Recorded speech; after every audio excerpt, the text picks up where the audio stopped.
All right, friends, welcome to day 168, I think. 168, it's a pretty long time. We're still not halfway done, I think. I think our reading plan is going to be 340 days, so we're almost at the halfway mark. Like 4 more days and we'll be halfway there. The heater turned off at a perfect time. That's great. Let me pray for us, and then we'll get going for the morning. Father, thank you for this day and this morning and for these friends, these brothers and sisters. God, I ask that you would bless our time together, that you would open up the eyes of our heart to your word, that you would help us delight in your word, that we would see you more fully and more clearly this morning, and that, God, you would draw us into a deeper and more honest faith in our love of Christ. So we pray all this in Jesus' name, amen. Let's first do a little bit of review since it's been a while since I've quizzed you guys. Get it up there. Let's see. Once you answer, you are out of answering. So be bold with the ones that you know up front. Okay. So our story so far, we've been reading through from Genesis. We just started the book of Jeremiah, so we've been going for a while. So the story starts off with God establishing a beautiful garden, and he brings humanity into this garden to work it and to keep it and to be in relationship with him, but they reject his word and his command, and rather than trusting God, they trust their own wisdom, and they try to seize autonomy from God through the knowledge of good and evil. And this sends humanity into a downward spiral where all of a sudden people are taking women as property, as multiple wives, and there's this giant flood, and it all culminates at the Tower of Babel, which is in Babylon in Genesis chapter 11. Then, out of that darkness, God calls a man named Abraham, and he makes a very specific covenant, a promise with Abram, the Abrahamic covenant. And we can find the Abrahamic covenant in which chapters of the book of Genesis? 12, 17, there's one more. Oh, so close. 15, yep. 12, 15, 17, that's the Abrahamic covenant. And it's a covenant of blessing. God says to Abraham, I'm going to bless you. I'm going to bless those who bless you. I'm going to curse those who cursed you. And through you, all the families of the earth are going to be blessed. So we've been following that family since Genesis chapter 12 because we know that through the family of Abraham, all the families of the earth are going to be blessed. So Abraham has Isaac, Isaac has Jacob, Jacob has the 12, and they end up finding themselves in Egypt, where they're there for just a short period of time, enough to become a great large nation. And then they're enslaved in Egypt. And this is problematic because this is the family that God has made this promise to bless all the families of the earth through. So then we have the book of Exodus, recounting the Exodus event where God raises up a deliverer named Moses to lead the people out of slavery into the wilderness to Mount Sinai, and God enters into a covenant with them. What year, give or take 100 years, did the Exodus event take place? 1350. Yep, give or take 100 years. People go back and forth about a late date or an early date. So in 1350, this is when this is happening. Moses is raised up. They go out of Egypt through the Red Sea, and they go to Mount Sinai, and God enters into a covenant with them. It's called either the Mosaic covenant or the Sinaitic covenant. I go with the Mosaic, it's easier to say. And what chapter of the book of Exodus can I find the Mosaic covenant being established?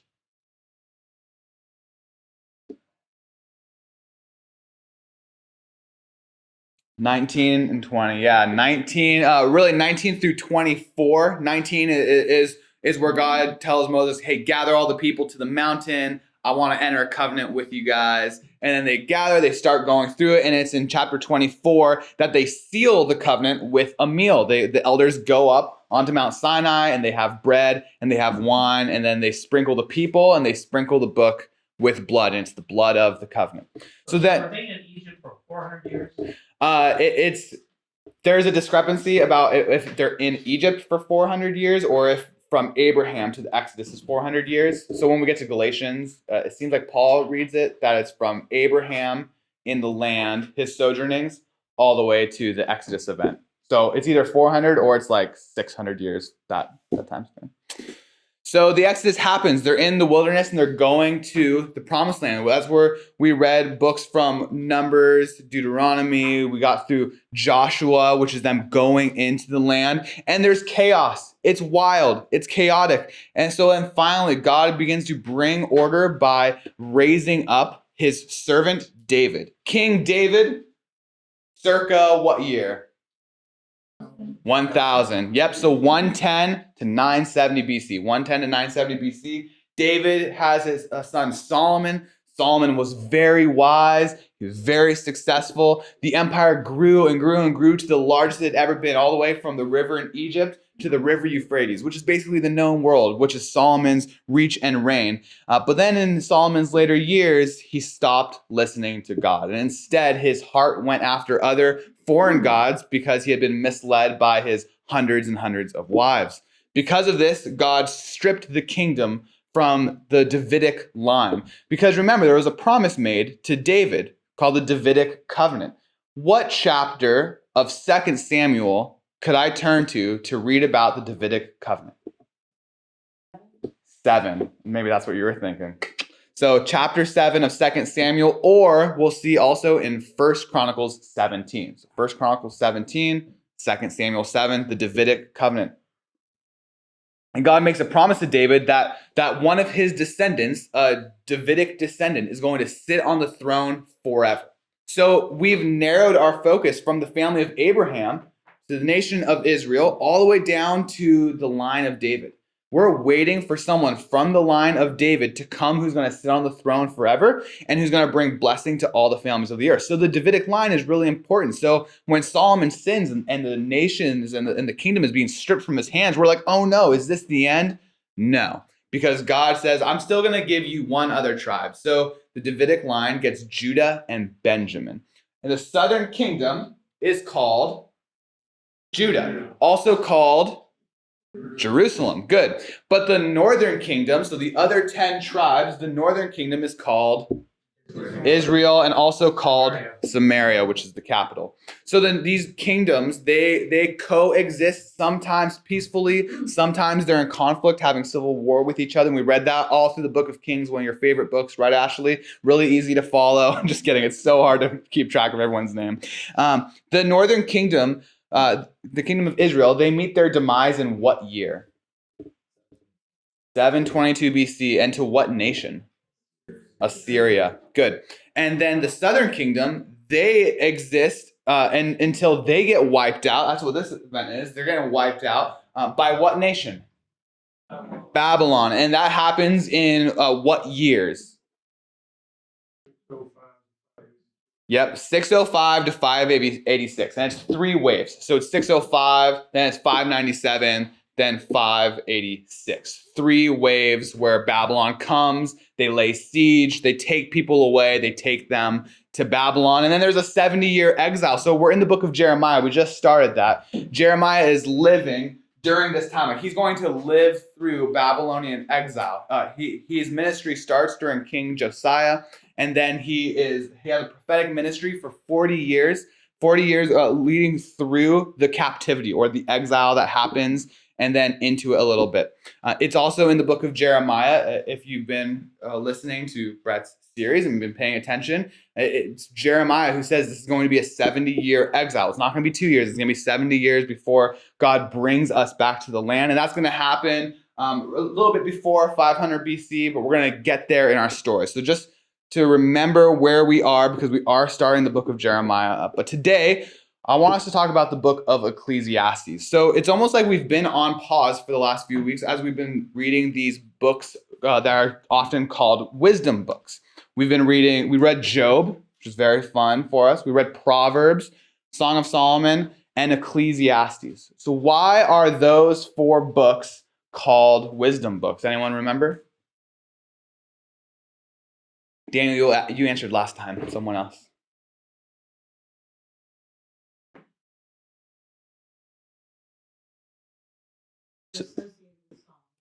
Yep, 3 of them are associated with Solomon. Job's not. But Job, Ecclesiastes, and Proverbs are all connected somehow. They all use a similar phrase. Fear of the Lord. Good. So those three books, Job, Ecclesiastes, and Proverbs, they all are talking about the fear of the Lord, which all the books equate that the fear of the Lord is wisdom, or the fear of the Lord is the beginning of wisdom. So those three books are connected by this wisdom idea of the fear of the Lord. And then Ecclesiastes, Proverbs, and Song of Songs is connected by the person of Solomon. They're all associated with Solomon, who is the originator of the wisdom tradition in Israel. So that's why those four books are considered the wisdom books. And that's just like an artificial category that we've placed onto these books. It's not like they sit in a separate category in the Bible of their own. They're just a part of the writings. They're a part of the collection. But they are unique in that they don't talk really about the sacrificial system. They don't talk about the temple, really. They don't talk about the covenant with Moses or the covenant with David. They don't talk about the monarchy hardly ever. They don't talk about the Exodus event. They don't talk about Babylon or Assyria. They don't talk about exile or return. They don't talk about the circumcision of the heart. Like all these core themes that we've been reading throughout this story that's been taking place, it's like all of those are taken out and set aside. And part of the reason that's happening is because these books have implication and application for anyone, even someone who's not in this narrative, like somewhere in the Northern Kingdom. Maybe someone sitting in Eugene, Oregon in 2022. It has application for what it looks like to live outside of the garden, but before the return of Christ, as God's covenant people living faithfully in either a faithful or a faithless society. So that's why these books kind of remove those core themes, because it has application for all of us. So in your Bible, go ahead and turn to the book of Ecclesiastes.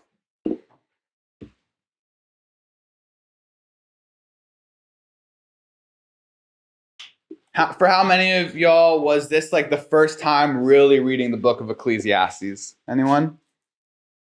Few? How many of you, for this was the first time you were like, oh, I actually understood it this time?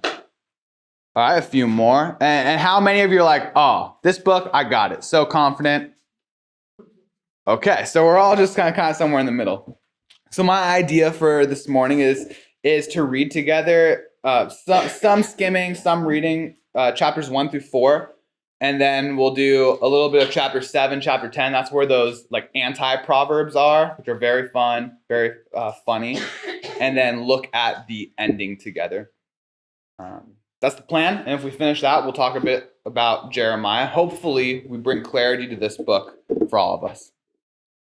So it starts off, the words of the preacher, the son of David, king in Jerusalem. So we're being introduced to something. This is a little heading, just like Proverbs chapter 1, verse 1 is a little heading, just like Song of Solomon, chapter 1, verse 1. It's called Song of Songs, not Song of Solomon, but I'll always make that mistake. So we're being introduced to the words of the preacher. Maybe your translation says teacher. Anyone?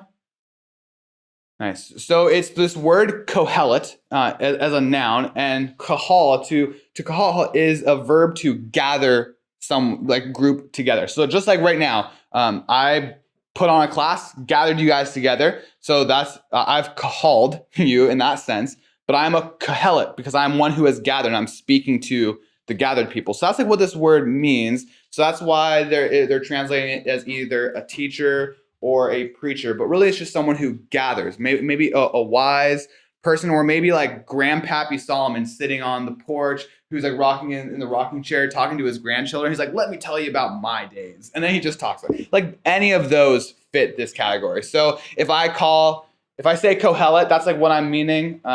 It's just a habit of mine to say that, but I'll try to say it the preacher. And this preacher is identified as the son of David, king in Jerusalem. Notice that there is not a name attached to this person. We just know that's the son of David, king in Jerusalem. And as we knew from reading our book, 1st and 2nd Kings, there are lots of people who would fit that title. There are a lot of people who are sons of David, and a lot of those sons of David were kings in Jerusalem, all the way from about 1000 BC to 586 BC. And anyone in that range could hit that title. But who do we think of when we read that? We think of Solomon, and as we read, there's going to be other things that make us think of Solomon. But I'm just trying to draw our attention first to that it never says Solomon, but we're supposed to think of Solomon. So those are two very different things. To think, for it to be Solomon versus to think of Solomon are different. And these are the words of the preacher, the son of David, king in Jerusalem. And then we're going to read this person's words. So there are two voices in this book. If we jump to Ecclesiastes chapter 12, which is the end of the book, verse 8 is the same as verse 2. Vanity of vanities, says the preacher, all is vanity. So it's a little summary of the message of this preacher, of this Kohelet. And then we have this little tag at the end. Besides being wise, the preacher also taught the people knowledge, weighing and studying and arranging many proverbs with great care. The preacher sought to find words of delight, and uprightly he wrote words of truth. So what we're hearing is the voice of the narrator right now. There is a narrator to this book, or maybe we could think of them as a compiler. Just like the book of Proverbs, many of the Proverbs were written by Solomon, but the book of Proverbs was not, because remember there was that collection that was contained and collected by Hezekiah's men, and then the first 9 chapters are all poems, and they're not actually Proverbs at all. So also here, the book of Ecclesiastes, this book is being presented by someone who has gathered these writings, gathered these sayings, and put them together. So a compiler or a narrator. And I think it's really great to start with the end of this book to understand the entirety, because the narrator tells you how the conclusion that you're supposed to walk away with from this book. So let's just finish reading this section. So not only was this preacher really wise and taught people, but he also sought to find words of delight, and uprightly he wrote words of truth, or he wrote words of truth rightly. This is a positive affirmation of the entire book of Ecclesiastes. All these words that you're going to read, saying those are right words. Those are right words. Those are true words. So it's not false words. It's not giving you a perspective of someone who's totally lost their mind, or maybe someone who is an atheist or an agnostic. No, these are right words. Verse 11, the words of the wise are like goads, and like nails firmly fixed are the collected sayings. So there's something that poke you and hurt when you read them. They're challenging you, and they're redirecting you. Just like a shepherd with his staff is going to poke the sheep sometimes to steer them in a different direction. It's for their good, and it's directing them towards life and away from destruction. They are given by one shepherd. So this whole book, Word of God. So although written by human authors, also written by the divine author, they're given by one shepherd. My son, beware of anything beyond these. Of making many books, there is no end, and much study is the weariness of flesh. In other words, you will always have questions, and you will always try to discern the ultimate truth and leave nothing on the table. But if you try to do that, you will never end, and you will never rest. You'll never know something completely, whether it's something in this life or the next. So verse 13 and 14, here is like the summary of the narrator. He's like, this is what I hope you just took away from reading those 12 chapters. The end of the matter, all has been heard. Fear God and keep his commandments, for this is the whole duty of man. For God will bring every deed into judgment with every secret thing, whether good or evil. That is the takeaway of the book of Ecclesiastes. If we arrive at a different takeaway, we misunderstood the book. That's really important for us. If we come to a different conclusion than this, we misunderstood the book. The narrator, the compiler, is helping us understand why we read these 12 chapters. The point is so that we understand that we should fear God and keep his commandments, knowing that he's going to bring every deed into judgment and every secret thing, whether it was good or bad. So the way the Kohelet, the preacher, will say that is he'll say, rejoice and remember. So it's the same message. Rejoice and remember. The compiler says, fear God, keep his commandments. Remember, what is the fear of the Lord? The beginning of wisdom. And what about keep his commandments? Where did we get commandments? From Moses. So we have wisdom and we have Torah paired together. And this is the duty of man, is to receive the Torah of God, the law of God, and the wisdom of God, and to keep them and hold them and to fear God, to walk in wisdom and to walk in the commands given by God. So now let's jump back to the beginning of Ecclesiastes.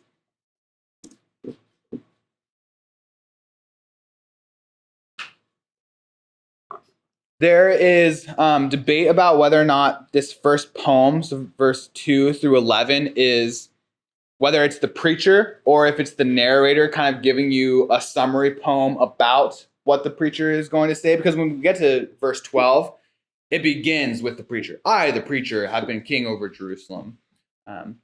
It doesn't really make a huge difference which way you take it, but here's just a visual way of seeing book. So we have it. This is a frame narrative where at the beginning, at the end, and then also in one verse, we hear the narrator's voice. But then the rest of it, the body of it, is the words of the preacher. So the frame helps us see the picture. Just like as you're doing a puzzle, you start with the edge and you do the entire border first, and then that helps you see where the other pieces go on the inside. You don't start with the inside pieces, you start with doing the border. So that's why we started there with the border. So let's just begin with this first word, vanity. Who has a different translation than vanity? Okay, Matt, what does yours say? Futility. Futility? Different than futility? Meaningless? Vanity, futility, meaningless. Any other ones? Okay, I think there is one other way this word gets translated, but those are all good. So what we see already is that those are very different words. Vanity, futility, meaningless. Vanity. So is the preacher saying that all of life is that thing in your mom's bedroom that she does her makeup in? Or is all of life the reason why you think this song is about you? No. But thanks, Karis. Okay, those are my jokes of the day. So vanity, obviously, it used to mean something very different than what it means now. Vanity, we think of as being like self-focused. So that's why it's called a vanity, which you do your makeup in, or the magazine, Vanity Fair. That's not what this means. That's coming from the old King James translation, and vanity used to mean something more like futility. So futility, are you reading CSB? Is that what it is? So futility, maybe he's saying that futile, utterly futile, says the preacher. Everything in life is futile. And that almost has the sense that like whatever you do in life and whatever life hands you, it's ultimately a dead end road. It has no culmination. Meaningless, NIV? So meaningless is like, what if this is saying meaningless? Meaningless, says the preacher. Everything is meaningless. Like, is he saying that all of life is meaningless? Well, as we read this book, like he's clearly not saying life is meaningless. So these words, what they're trying to do is they're trying to capture a metaphor. So this word here, this Hebrew word is hevel. So he's saying hevel, hevelim, says the preacher. Everything is hevel. And the word hevel just simply means vapor or smoke. So think about when you blow out a candle or when the fire is slowly going out and there's just lots of black smoke. It's something that is real and you do see it, but it's hard to grasp. And when you try to grab it with your hands, even though it looks solid, your hands slip through it. And just like the breath that is on the cold morning air when you step outside, you see it, it's there, but then it's gone. So it's fleeting. And sometimes that's what he means. He'll say life is vain or life is vanity. And he's saying life is hevel. Life is like going outside in the morning and you see your breath there 1 second and then it's gone the next. So also our life is really short and really fleeting. So sometimes this word means fleeting. Other times though, it means it's enigmatic because you try to grab it, you try to seize it, and yet you cannot do so because it's elusive. So it has this idea of elusiveness too, enigmatic, or maybe even paradoxical, where you see something that you're like, this shouldn't be how it is, and yet it is. And then he'll just call that hevel. He'll say, I've seen princes walk like a slave. That's hevel. He's like, that doesn't make sense. Like, why would the prince be in the position of the slave and the slave be riding the horse? He's like, I've seen these things. It's a paradox to my mind, just like jumbo shrimp. How can that be? That is hevel. It's so confusing. So this word, very simple word of smoke or vapor or breath, it's being used throughout this book almost 40 times. So 38 times this word is used, and it's being used metaphorically. Sometimes it means fleeting. Sometimes it means enigmatic. Sometimes it even means paradoxical. And context is the key to understanding it. So best effort to our English translation is to just find a single word to stick with, but it's really hard. And even if you have vanity or futile or meaningless, you always have to be a good Bible reader and use context, because context is key. Just like in real estate, it's location, location, location. Same thing with Bible reading. It's context, context, context. So context determines the meaning of these words. So for now, I'm just going to say hevel. Picture smoke, something elusive, something confusing, or maybe even trying to look through a fog, and we'll try to understand what he means. So hevel, says the preacher, all is hevel. What does man gain by all the toil at which he toils under the sun? So this is the first question that he asks, and he's going to ask a ton. What's it called when you ask a question and you're not looking for an answer? Rhetorical. Thank you. This is one of 30 rhetorical. There's 32 rhetorical questions in this book, and his rhetorical questions lead him into the next thing. But this is one of the key questions of the entire book. What does man gain, or what does man profit? So, being in the black, not being in the red, as far as finances. Like, are you actually having a net profit at the end of the month, at the end of the year? He's saying, what profit does man have, or does a human have, by all his toil at which he toils under the sun? So toil, just think of work. It's strenuous effort, like putting effort out towards something. So not necessarily your vocation that you have, that you get a paycheck from, but all the effort that you go about with every single day. All of you this morning put out some effort to put decent looking clothes on. What gain is there in that decision? Does that actually benefit you in any way? That's the question that he's asking. And he keeps using this phrase, under the sun.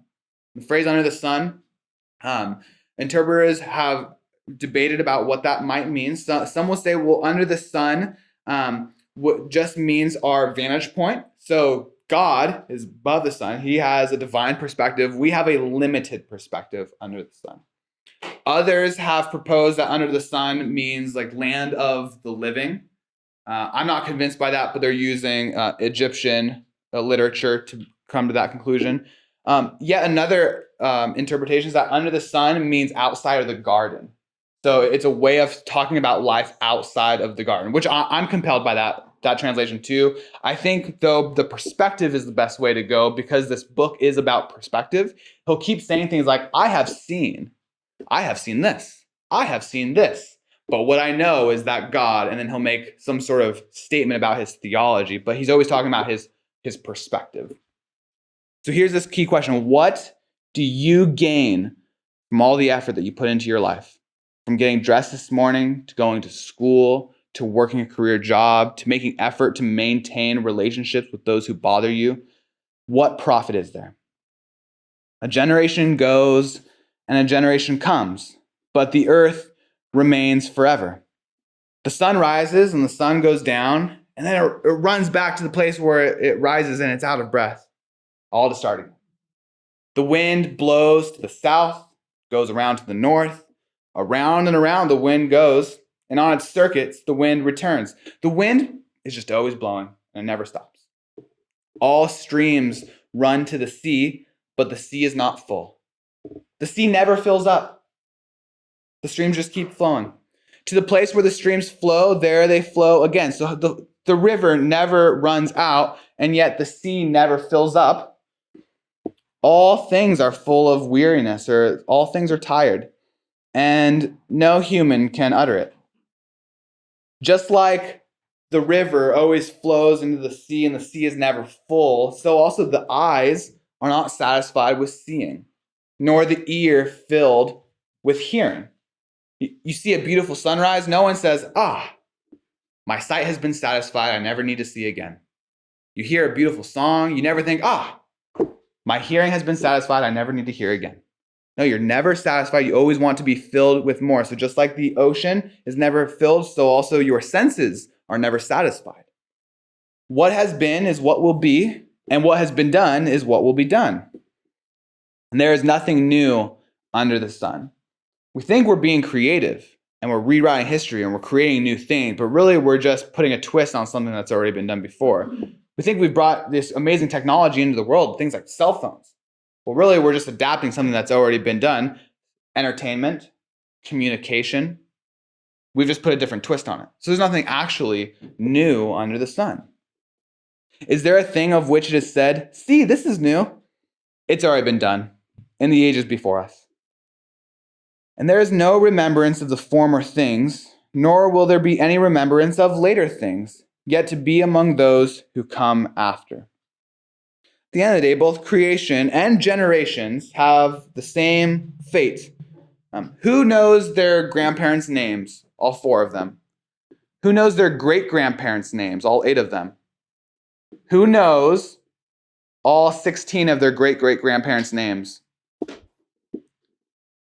You will also be forgotten. And you owe your existence to those people. And yet you're forgotten. Life is hevel. You know, the mountains, they stick around. They remember when this wasn't Eugene, and they'll be here also when this isn't Eugene. But us, hevel. How you guys feeling so far? Like a goad pricking you in the side, right?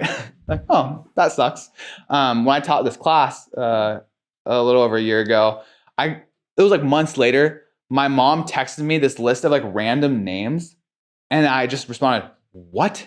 And she was like, those are your great-great-grandparents' names. I thought you'd want to know since you talked about it in your Ecclessiastes class. I still don't remember them. Like I tried to remember and I can't. So the people I owe my life to, I have no idea who they are. And I have no appreciation for them. Like I don't remember them. I don't tell stories about them. It's just like, who are they? They're meaningless to me. I'm the one that matters right now. But soon I won't matter. And soon you won't matter. All right, let's worship, am I right? Okay, so maybe now the preacher's word starts, or maybe they've already started. But here we go. And these first few chapters are why people say, oh, this is Solomon. Later chapters are some of the reasons why people are like, this isn't Solomon, but we'll talk about it. I, the preacher, have been king over Israel in Jerusalem. And this is actually past tense, have been. So not am, which is confusing because Solomon was king until he died. But this person is saying, I, the preacher, have been or was king over Israel in Jerusalem. And I applied my heart to seek and to search out by wisdom. So notice the thing that he's using is wisdom to seek and to search out all that is done under heaven. So he's using wisdom as a tool. It is an unhappy business that God has given the children of man or humanity to be busy with. I have seen everything that is done under the sun, and behold, all is vanity and a striving after wind. So here's the next key phrase, striving after wind. Like trying to run down the wind and tackle it and wrestle it down to the ground. How successful are people at wrestling the wind down to the ground? They can't do it. And that is what he's saying this pursuit is like. So the pursuit is not seeking out wisdom. He's using wisdom. What he's seeking and searching out is all that is done under heaven. So he's trying to understand everything. And he's saying you can't understand everything. Which is going to be really important because all of us have moments in our life where we want to understand why it's happening, but we can't. You cannot understand everything. And to try to is a very unhappy business because you will never succeed. It's like striving after wind. Verse 15, what is crooked cannot be made straight, and what is lacking cannot be counted. So let's count how many people are not here in this class. Like you can't do it. You can only count the people who are here in this class. You can't count how many are not. And what is crooked cannot be made straight. So think about a branch off of a tree that has like a bend. Like God made it that way. And if you straighten it, it's actually not the way it was made anymore. So straight is actually crooked and crooked is actually straight. Man. So what he's saying is that there are things in life that you cannot change. They just are. You cannot change it. You cannot control it. I said in my heart, so this is him speaking to himself, I have acquired great wisdom, surpassing all who were over Jerusalem before me, and my heart has had great experience of wisdom and knowledge. Here's another reason why people are like, is this Solomon? Because he's saying, I've surpassed all who were over Jerusalem before me. Who is that? His dad. It's like, that would be it. Which is like, yeah, I'm better than my dad. Well, maybe it feels like I've been better than all like 16 kings that were before me. That would be an impressive statement, but this is not. That's why some people say, maybe not Solomon. My heart has had great experience of wisdom and knowledge, and I applied my heart to know wisdom and to know madness and folly. So using wisdom, he's trying to discern, okay, I want to understand wisdom and how wisdom works. And I also want to understand how foolishness works and even madness. When someone doesn't act with any sense of reason or decision making, they just act. And I perceived, I perceived that this also is but a striving after wind. So he's talking about his pursuit with wisdom, to know wisdom, and to know madness, and to know folly, because at the end of the day, he can't know everything. For in much wisdom is much vexation, and he who increases knowledge increases sorrow. Vexation is like a $10 word for frustration. Vexation is frustration. So the more wisdom you have, the more frustrated you become. And when you increase in knowledge, you also increase in sorrow. The more you know about the world, you actually become more and more sad. Some of the saddest people I know, and this is a general statement, not Richard, but some of the most frustrated and sad people I know are the people who watch the news the most. Because the more they know, the more sad they become. So ignorance is bliss. That's basically what he is saying here. But he's not anti-wisdom. He's not anti-knowledge, as we're going to see. Yeah, Mike, you have a question? What you said just clicked in my heart. Also, Ecclessiastes 7 verse.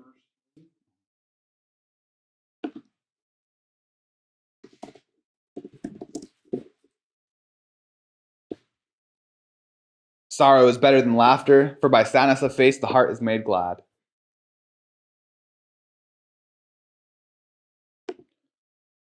So this is why he says it's vanity and a striving after wind, and a vain pursuit. Because as he's trying to find gain in life, in his efforts, by using wisdom as a tool. And as he grows in wisdom, he grows in frustration because he sees things like injustice. And he sees things like people being oppressed and the poor being mistreated and the orphan going unaccounted for. And that frustrates him. It's like, well, this isn't how it should be. We should apply wisdom and we should correct these things. And as he increases in knowledge, he increases in his awareness of the brokenness of the world. So it's a tension that as he's trying to grow in joy, he's also growing in sorrow. So Sean, Yeah. First part of Solomon's reign was remarkable achievements, wisdom, etc. And then the last part was idols and intermarriages like this. So do you think that maybe this could be tied into that latter part of I've been there, but it's not what I anticipated, and now I'm just called to this other part of my life? Yeah, I think we're definitely supposed to think of that. Early interpretations in church history, both Jewish and Christian, dating back to about 400 AD, have read this as like, this is Solomon repenting, basically. He lives his life. He was really successful at the beginning, and then towards the end, just totally biffs it. And now it's reflecting, the richest man, the wisest man, the man with the most possessions is all going to say it wasn't enough. That's a really early interpretation of this book, and we're definitely supposed to think of those things. Like, this is very Solomonic. It's connected to Solomon through many like references, like nudges, like, hey, this is like Solomon speaking type of thing. So we're definitely supposed to be thinking of Solomon, who had it all and can confidently say it was not enough. So yeah, John.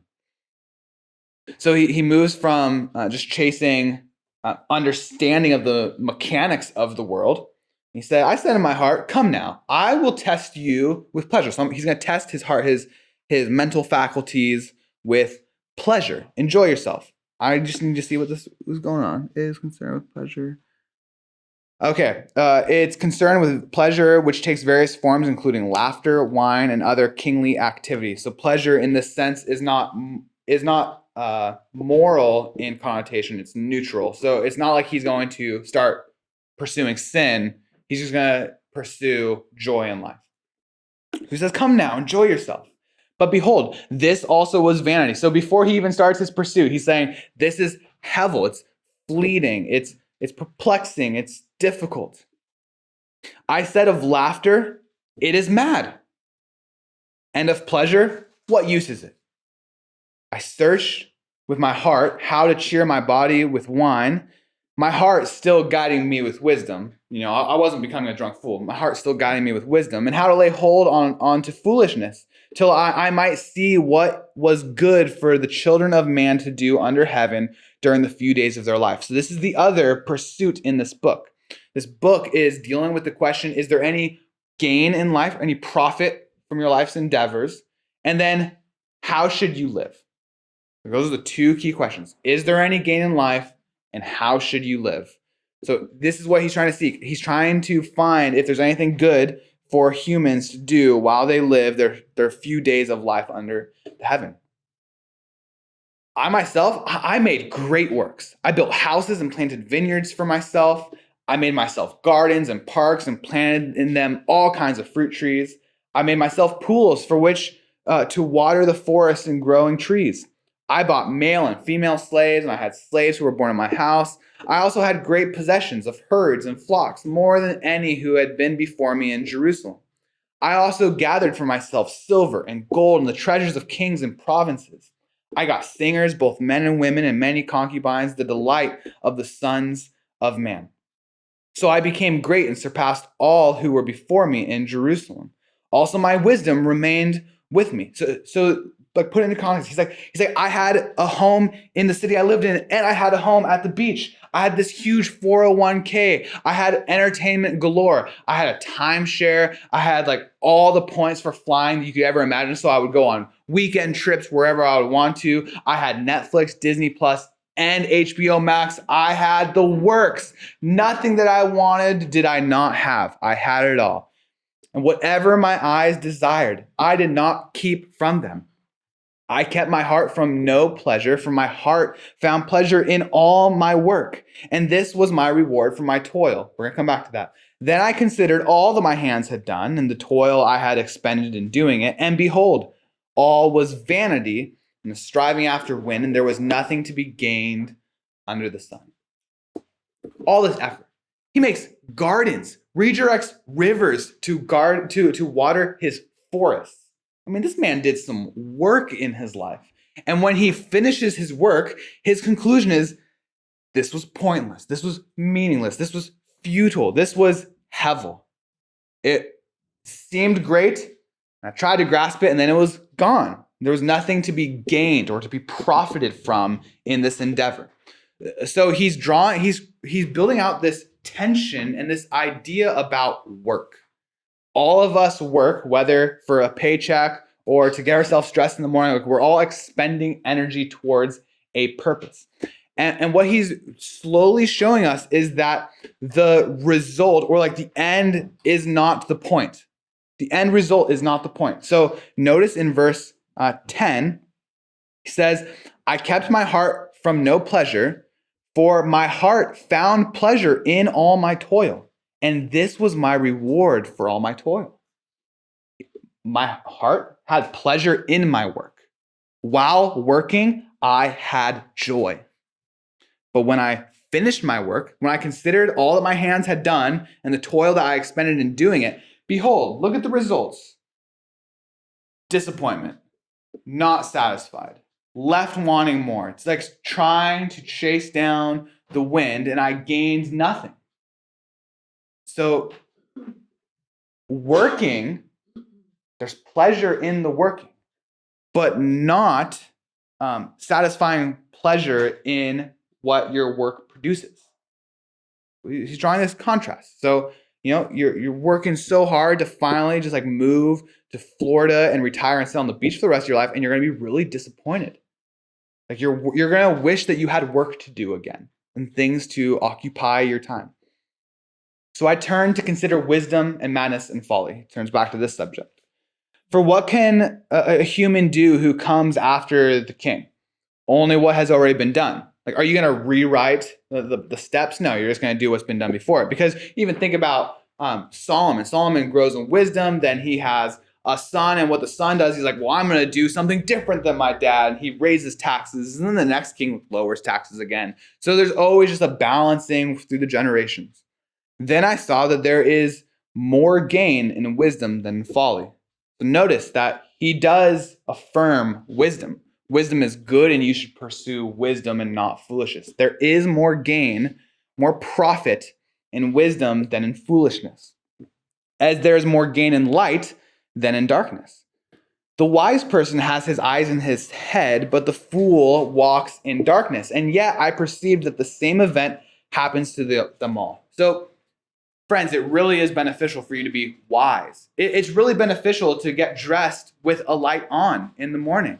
Your clothes match. You have a little bit of like swagger and like, ideas about what you're dressing, rather than coming out wearing sweats, mismatching socks. You're wearing stripes on top and then plaid on the bottom. You're like, oh, but this is a disaster. So there is benefit in being wise. However, the same thing happens to the wise person as what happens to the foolish person. Verse 15, then I said in my heart, what happens to the fool will happen to me also. Why then have I been so very wise? And I said in my heart that this also is vanity. For of the wise as of the fool, there is no enduring remembrance, seeing that in the days to come, all will have been long forgotten. How the wise dies just like the fool. So I hated life, because what is done under the sun was grievous to me, or evil to me. For all is hevel and a striving after wind. So he's like, hey, it's really beneficial to be a wise person. But it's not that beneficial, because you can be really wise and you're going to die too. And how many of you know your great-great-grandparents, whether or not they were wise or complete idiots? You don't know. You have no idea. So what benefit is there really to being wise? Why spend so much time and energy in this life to make wise and good decisions when it's not going to protect you from death and it's not going to give you a lasting memory for the generations to come? Why do it? So he's raising these rhetorical questions because at the end of the book, he is going to say, remember your creator who's going to judge everything. Like, you should live wisely, but he's wanting you to actually sincerely wrestle with this. Like, why should you do it? Well, because there is a God. That is why. A God who knows all things and sees all things and will judge all things. That's the reason. You don't become wise to preserve your own name in this world. You be wise so that you can be in right relationship with the creator of the universe. That's why. But he's raising this tension. Verse 18. I hated all my work in which I worked under the sun, seeing that I must leave it to the man who comes after me. And who knows whether he will be wise or be a fool, yet he will be master of all of which I toiled and used my wisdom under the sun. And all of us, when we die, our possessions, our wealth, our companies are all going to be left to someone. Maybe one of our offspring, or maybe just like the next person in line in the corporation, but we're going to leave things behind for people. And who knows what type of person that will be. Maybe you spend your entire life establishing a nonprofit to care for people in this world, and you're doing your best, and then you die, and the next person who comes in, they're like, oh, what a stupid idea. Like, they take over, they take the paycheck, but they don't really care about the mission or the endeavor. They take the paycheck, and then they run the organization into the ground, and 10 years after you've died, the organization no longer exists. Or maybe you work so hard to save up money for your children so that they can go to college and so that they can have a future. And you raise them up and then you give them all this money and they go to school and they just flunk out over and over again, and they're just like wasting all their time. And then they finally like get a degree, and then they're like, I don't even want to work. I'm just gonna move back home with you and mom and dad. And you're like, what was all that money for? So that's the frustration that he's feeling. Like, what is your effort going to be left to? Whether it's your career, your bank account, your corporations, your portfolios, they're all going to be left to someone, and you don't know if they're going to be an idiot or not. That sucks.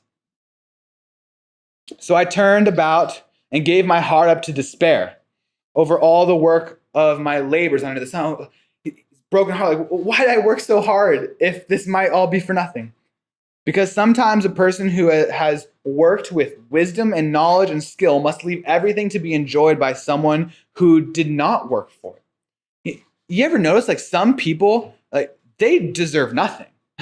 They don't work, they have no work ethic, and yet they inherit everything. Or because mom and dad were really successful, they have the nice car, they have the nice home. They're just set up for success when someone else is working hard and doesn't get those things. He says this is hevel and a great evil. Man, that is a great evil, that some people can succeed without working for it, while others work so hard and get nothing.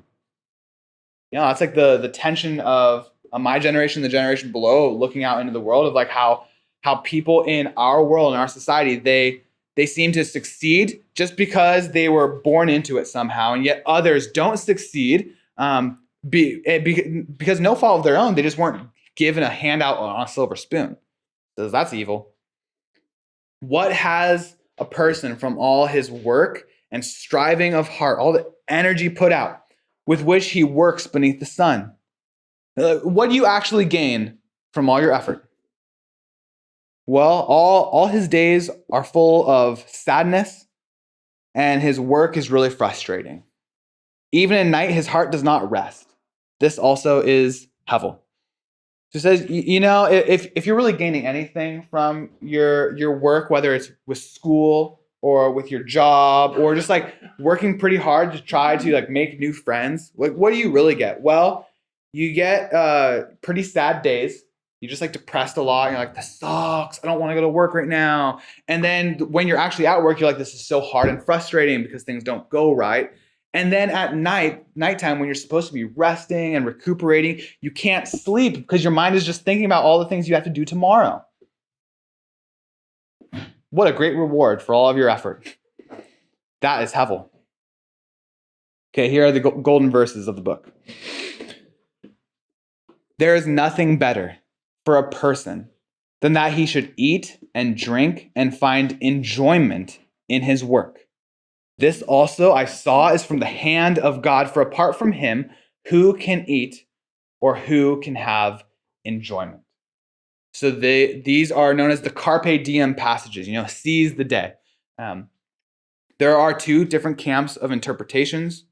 One is that this is basically him like throwing his hands in the air and giving up and saying, well, whatever, guess you can't really do anything in life. Might as well just like drink a lot and party and eat a burger at the end of the day because this is all you get. So maybe it's his resignation. I do not take that position. I don't think that's what's going on. The other position is that, man, life is really hard, and here's how you get through it. Here's how you receive what God has given you. Here's what you know that God has given you, and here's how you manage to it. And there's 7 passages like this in the book. 7? Come on, guys. All right. The carpe diem passages, I do not think this is the resignation. I think this is the application for like, okay, how do you actually get through all this? Well, here's how. There's nothing better for a person than that he should eat and drink. This phrase was talked about in 1 Kings 4:20. Under Solomon's reign, people were eating and drinking, and everyone was under their own tree. So it's a hearkening back to life in the garden, because this phrase also occurs when the people enter into a covenant with God at Mount Sinai. They eat and drink with God on the mountain. The elders go up. So the eating and drinking and make his soul see good in his work, find enjoyment in his toil. The phrase literally is and make your soul see good in your work.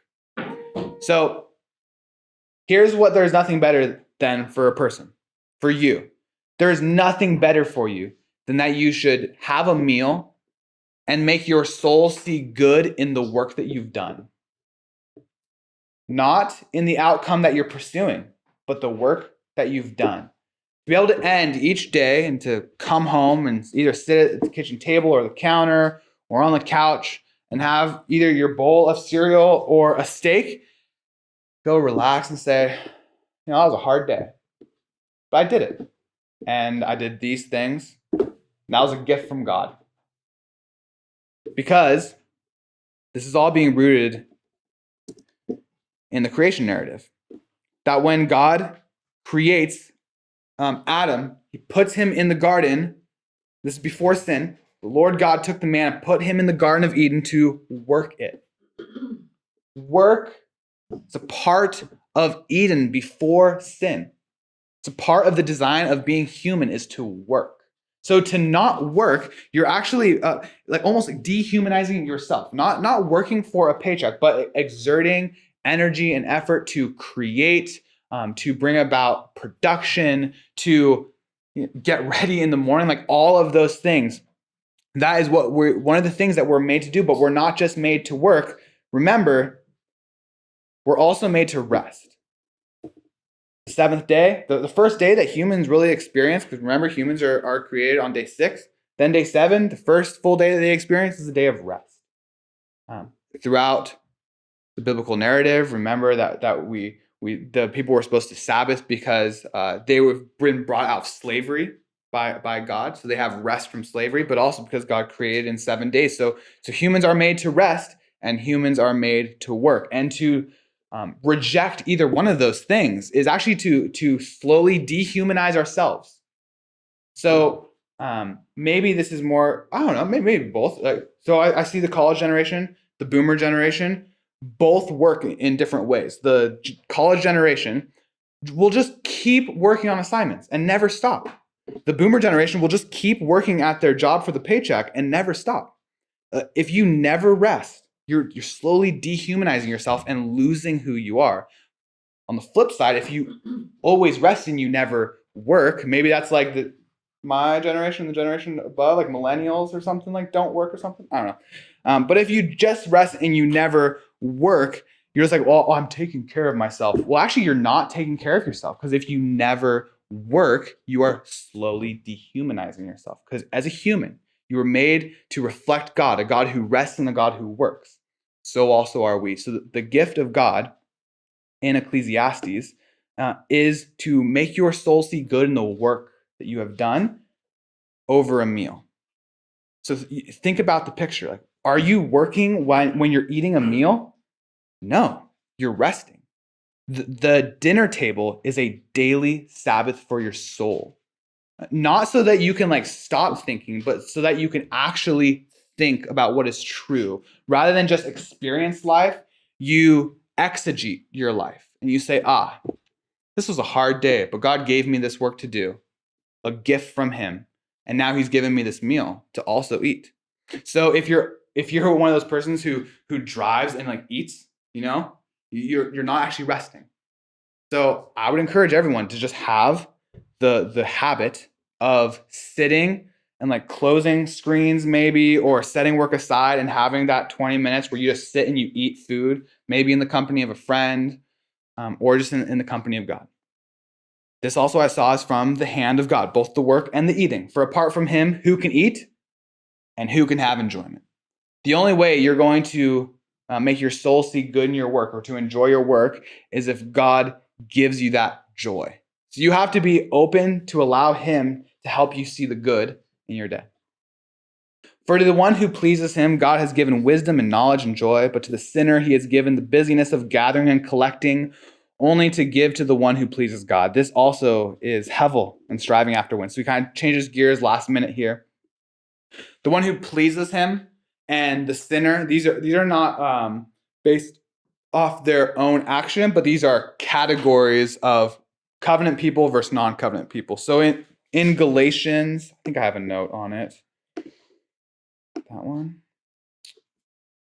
In Galatians 2:15, Paul talks about we ourselves are Jews by birth and not Gentile sinners. So he's just using sinners there not to talk about their action, but but to talk about their status before God, whether or not they're in the covenant or not. So Gentile sinners, those who aren't in the covenant.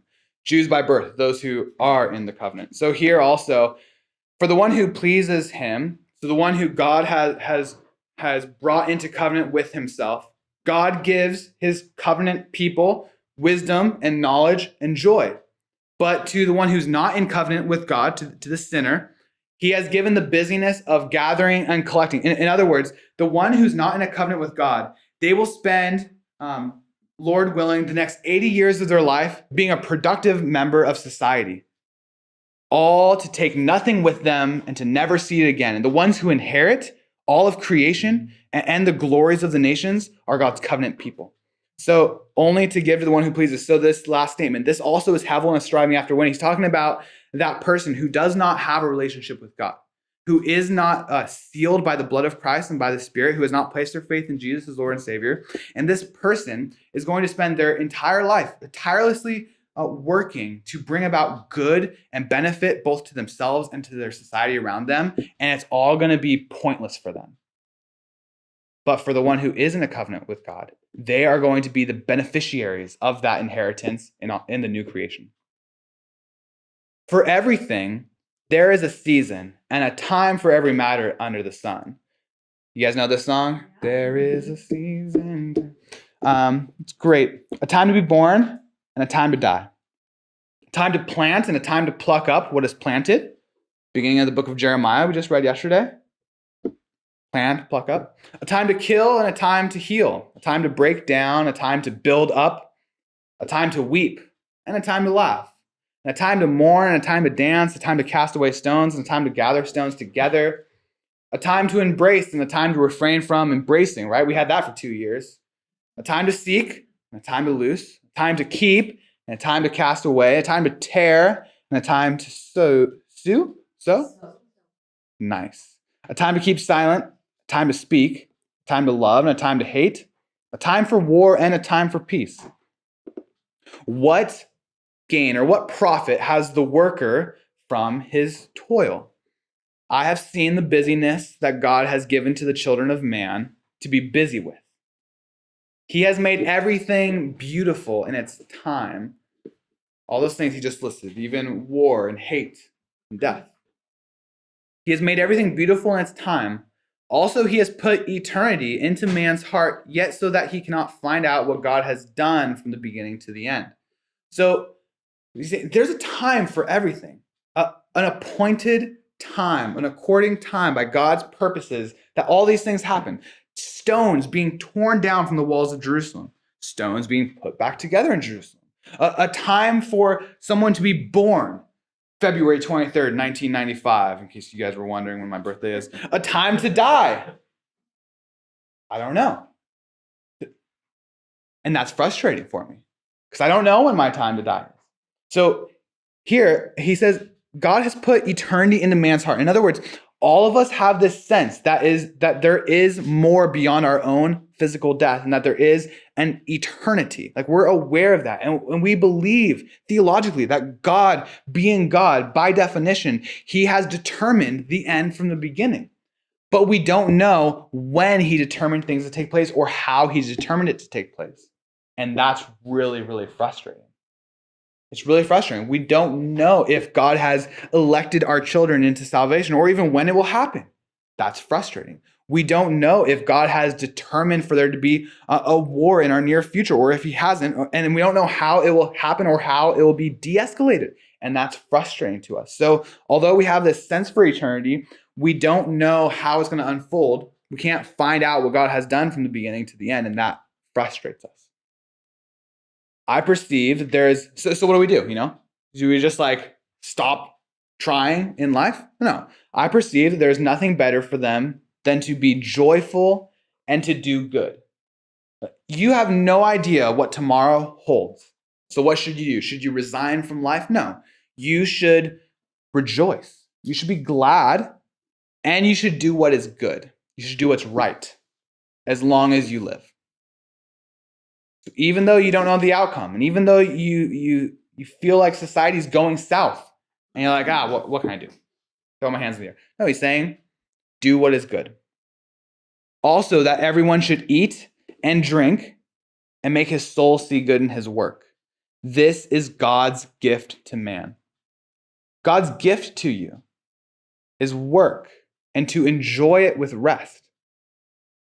I perceive that whatever God does endures forever. Nothing can be added to it, nor anything taken from it. God has done it so that people fear before him. So even in his perception, not just his theological understanding, but like what he's experienced in life, he's saying, I know that whatever God plans, that's what's going to happen. And nothing can be added to God's plan and nothing can be taken away from it. We can't thwart God's sovereign will. God has done it, and that's why we should fear God, because he's the one who's in control. That which is already has been. That which is to be already has been. So tomorrow, whatever's going to happen tomorrow already is, because God predetermined it before the foundation of the earth in his sovereignty and in his omniscience, his all-knowing status, and his omnipotence. The fact that God possesses all power and all knowledge and has determined to create, knowing everything that would happen if he creates, and he has determined both the end and the means to get there. Tomorrow, even though it's not yet, it's an already is. Your tomorrow is an already is. So why are you so stressed about it? Be joyful. Enjoy your work. That's God's gift to you. And God seeks what has been driven away. I remember this being weird. What's my note? But God seeks what has been pursued. So as the preacher is, remember, he's using wisdom to seek out everything that is done under the sun. He knows that he can never seize everything, but he's pursuing it. But God seeks what is pursued. Like, God is actually the one who seeks it out and can acquire it. God is the one who can possess all knowledge. This is a statement about God's omniscience. He is the one who actually knows all things. Moreover, I saw under the sun that in the place of justice, even there was wickedness. And in the place of righteousness, even there was wickedness. So the people in our life, in our societies, people who are supposed to bring justice and righteousness, like equity for people, are actually the ones bringing destruction on people. And I said in my heart, God will judge the righteous and the wicked, for there is a time for every matter and for every work. So this is how he deals with seeing corruption in his world. Is first he reminds himself, God is going to judge both the righteous and the wicked. And there is also a time for every matter and every work. So practically speaking, think about a moment in the last year of your life, either personally or in our society, where the place of justice or righteousness actually brought about harm on someone. He's saying the way you deal with that is, well, the first thing you recognize is that God is a ultimate good judge. He will judge the wicked and the righteous. Even our justice system, when it gets it right, it's not complete justice. God will deal out complete justice for sin. So God is a just and good judge. But secondly, God is also a sovereign king and a wise king who has planned the end from the beginning and every step to get there. So not only is God a just judge and will deal accordingly to the wickedness and to righteousness, but also everything has a purpose in this world, even if I can't see it. For some reason, the injustices that take place serve a purpose in God's grander picture. Even injustices like an innocent man being crucified on the cross serve in God's larger picture of redemption for humanity. Verse 18, I said in my heart, with regard to the children of man, that God is testing them, that they may see that they themselves are but beasts. For what happens to the children of man and what happens to the beasts is the same. So God's giving people all this to deal with, to show them that even though they have wisdom in creating justice systems, at the end of the day, they're kind of like cattle that are going to die. They're going to face the same fate. Like, we're all going to die. For what happens to the children of man and what happens to the beasts is the same. As one dies, so dies the other. They all have the same breath, or the same ruach, the spirit, and man has no advantage over the beast, for everything is hevel. All go to one place. He's talking about like dying and being buried into the ground. All go to one place. All are from the dust, and to dust all returns. Quote out of Genesis chapter 3. The curse of sin, we all came from dust, and to dust we will return. And who knows whether the spirit of man goes upward and the spirit of the beast goes down into the earth. So I saw that there is nothing better than that a man should rejoice in his work, for that is his lot. Who can bring him to see what will be after him? So this isn't a theological statement about the spirit going up and the spirit going down. He's just saying, like, do you know? Like, do you actually know? Well, no. That's why death is really scary. Like, even being confident Christians, death is scary because none of us have gone to the other side. And the Bible actually warns us against people who say, I've been to the other side, and let me tell you my experience. Like, the Bible warns against people who say stuff like that. Paul went up to the third heavens, and he's like, I can't even speak about it. It was just like so beyond me. I can't say what it was like. So you don't really know. You're having to trust that there is a difference between you and the beast. But as far as your perception, you don't know. So I saw that there's nothing better than to rejoice in your work, because that's what God gave you. Because after all your work, can you actually do anything to see what's going to be after you? No. All you can see is what has been in your life, like today's work that you've put out. Chapter 4. Again, I saw all the oppressions that are done under the sun, and behold, the tears of the oppressed, and they had no one to comfort them. On the side of the oppressors, there was power, and there was no one to comfort them. And I thought the dead who are already dead more fortunate than the living who are still alive. So he sees oppression taking place all around him. Maybe it's societal, maybe it's because of the political powers, or it's just like the neighbor who has a bigger house being rude to the neighbor with the smaller house. But there's oppression taking place. And, after reading Proverbs, the oppressor should face judgment, and those who are righteous should be exalted. And yet what he sees is that actually the oppressor is the one who has power. And they gain more and more power. Yeah, Noah, they gain more and more power. And his conclusion is like, man, it would be better to be dead than to live in such a strange world as this. But better than both is he who has not yet been and has not seen the evil deeds that are done under the sun. So, man, living in a world where the oppressor is the one with the power and the oppressed have no one to comfort them, that sucks. It's much better to be someone who has already died than to be living and experiencing that. But even better than someone who has lived and died is someone who has never been born, because they don't even have the past experience or memories of oppression such as this. Then I saw all the work and all the skill in work that comes from a man's envy of his work. This also is hevel and a striving after wind. So first he said, it's problematic that there's oppression taking place, and it seems like power is on the side of the oppressor. That's horrible. But not everyone is an oppressor, right? It's not everyone is a villain in the story. Some people do amazing things. People build skyscrapers for the benefit of others. But what is their motivation? Well, at the end of the day, it's not really the benefit of others. It's envy of his neighbor. They are competing. Because when one person builds the tallest building ever, well, now someone else can build the tallest building ever.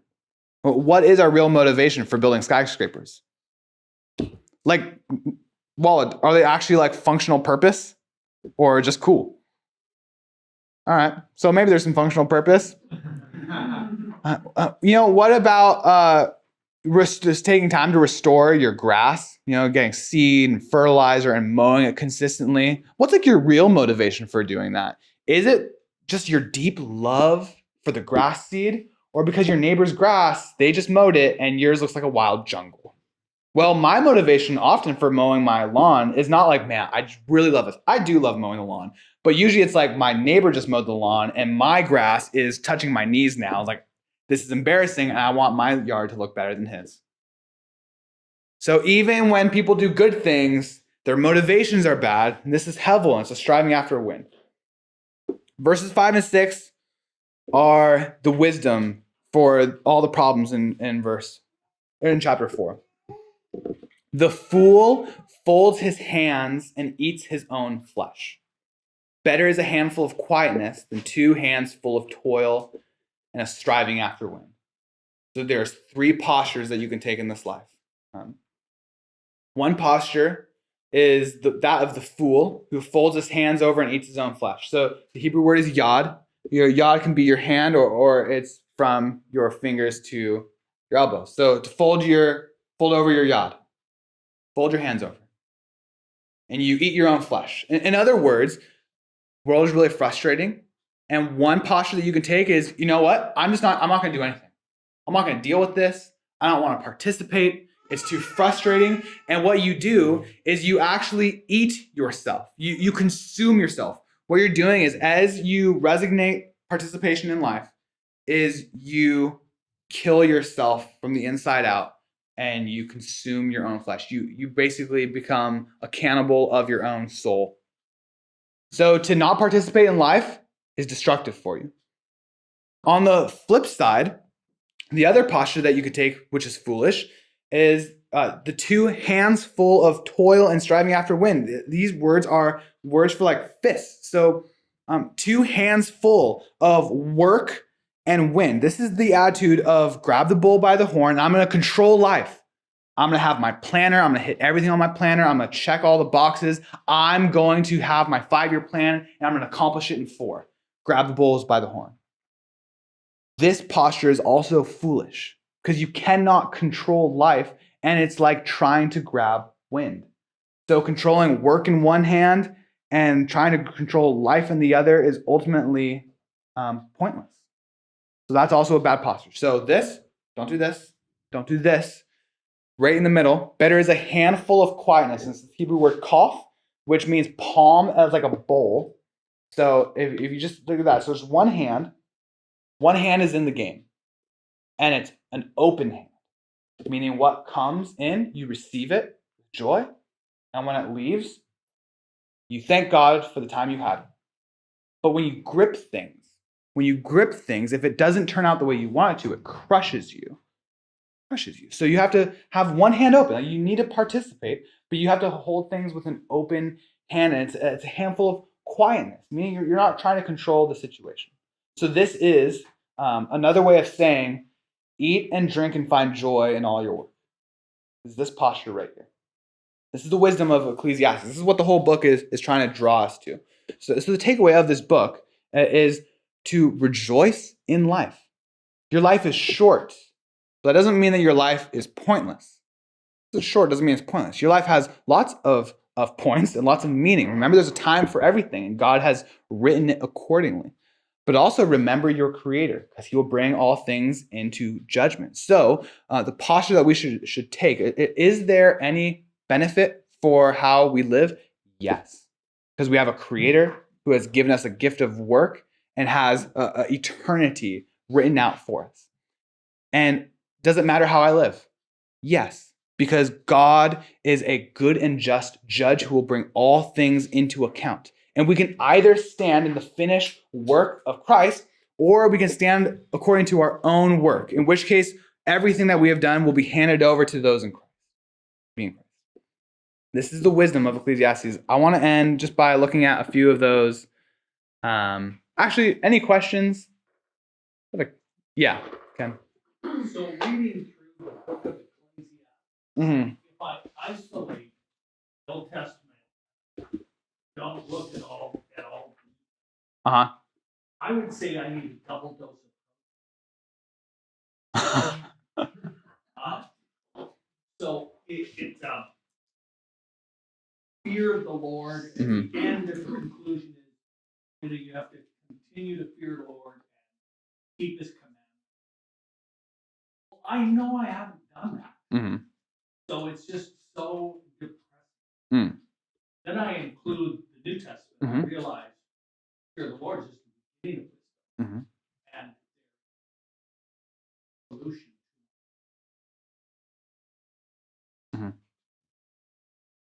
Yeah, the book of Ecclesiastes is not in isolation. You also wouldn't need to read the book of Ecclesiastes to need all that Prozac. You would just need to live. That's the point, is that life is really frustrating. And it's like, well, life sucks. Sometimes life is really good, but most of the time, like, life sucks, either for me or for those who I know and care about. So you actually don't need the book of Ecclesiastes at all to know that. So the book of Ecclesiastes first comes in and says, you're right. It is very painful to live in this world. Why is that? And does that mean that life is meaningless? And the answer is no, life is not meaningless. God has a purpose in these things. God has given you a gift in your work, and it assumes that you know this covenant God, because it talks about work as being a gift from God. And it says not just to fear God, but also keep his commandments. Who does God give his commandments to? His covenant people. So from reading the book of Ecclesiastes, if you just had the book, you would have to recognize, oh, well, God hasn't given me commandments. And you would realize I'm not in a covenant relationship with God. So every book, of course, isolated, does not stand on its own. We need the other books to communicate. And that's why he says, the writing of all of many books, there is no end, but here is the end of the matter. So I think we could get there even without the New Testament. But yeah, we have the New Testament. And there are many things even still in the New Testament that we don't understand. I'll get you in a second. The disciples on the road to Emmaus, Luke 24. Jesus had just been crucified. They have no idea what's going on. And then the resurrected Jesus is walking with them. And like they're all like super sad. And Jesus is sparking up a conversation. He's like, hey, what's going on? He's like, and they say, are you the only one in Jerusalem who does not know that our Messiah was just crucified, the one who was supposed to restore Jerusalem? All is lost. Like they are living in the hevel, in the fog. And it's not until Jesus sits down with them and breaks some bread with them and they eat and drink together that all of a sudden their eyes are open. So it's through the reflective process of the meal that all of a sudden they realize the truth of who Christ is, in light of the hevel that they're experiencing, the fog. But yes, we have the whole canon. Praise God for that. Dami?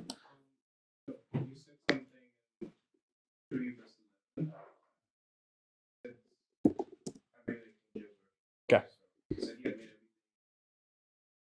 Also, he has said, no man find out the work of God. The work of God begins with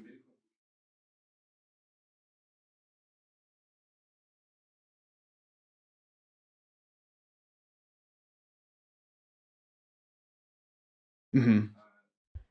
just kind of, where would you place that conclusion? Like First Corinthians 2, where it says, "Get to us, God has unveiled them by His Spirit, Mm-hmm. the Holy Spirit searches exploring and examining, even sounding the profound and bottomless things, Mm-hmm. the divine counsel." Mm-hmm. Seems like out. Mm-hmm.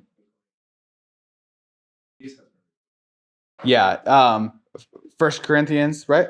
Yes. 1 Corinthians 2, Ephesians 2 and 3, and then Colossians. They all talk about like this mystery of God that has now been revealed in Christ. So the focus of the mystery of God is how God is bringing about his redemptive plan to bring blessing to all the families of the earth through the offspring of Abraham. And that mystery has now been revealed in Christ. So we understand the depths and the manifold wisdom of God through Christ. But that doesn't mean we understand all of God's knowledge. Like we have not become omniscient in that regard. And there are things that we know. So think about it specifically. We know Christ will return. When will he return? We don't know. That's frustrating. So this is more just getting at the experiential awareness that like there are things that we know will happen and there is a time for things, and yet we don't know what the time is for those things. So he's just reflecting on that frustration. Is that? You say that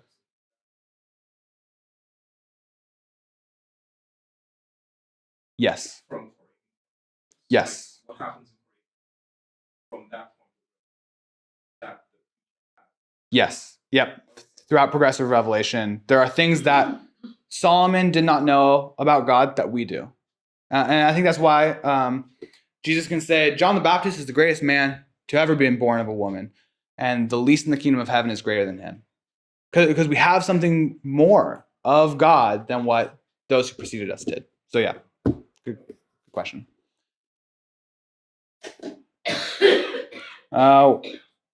Any other questions? All right, let me end, since that was so heavy and good, good to be prodded sometimes with the shepherd's staff. But let's end with one of the funny proverbs. I'll just do one of them. Ecclesiastes 7, verse 6. It's very funny. For as the crackling of thorns under a pot, so is the laughter of the fools. This is Hevel.